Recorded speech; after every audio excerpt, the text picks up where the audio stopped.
Welcome to ETF Leaders, powered by the New York Stock Exchange. Joining me today is Robert Minter. He is the Director of Investment Strategy at Aberdeen. Robert, wonderful to have you here. Thanks for joining me today, especially in sunny Miami at the ETF conference. It's not too tough to take. Definitely not too tough to take. So now tell me, Robert, what are you focused on?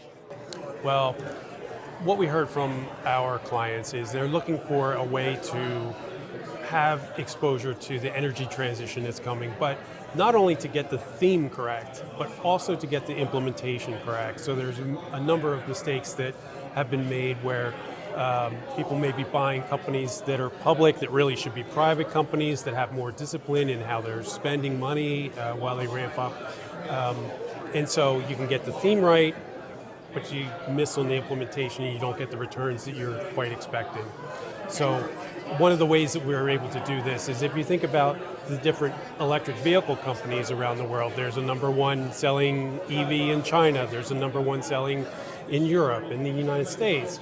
And rather than track all of those, we thought, well, regardless of the country, the number one selling EV is going to have an awful lot of copper, an awful lot of aluminum, an awful lot of zinc and nickel and some other things. And so we should have a vehicle for investors to participate in those trends of higher and higher demand for these minerals as we build out this energy transition. And another problem that on the manager side is some of these new investments don't really have a track record for a fund manager or an advisor to understand how do these investments react over time. What happened the last time there was a recession? What happened the last time interest rates went higher? And the nice thing about one of the products that we have is the Bloomberg Commodity Industrial Metals Index, which has a symbol of BCIM. And although the fund is relatively new, the index, which the fund tracks, goes all the way back to 1990. So an advisor isn't sort of buying in the dark and just hoping that wondering how the strategy is going to work over time.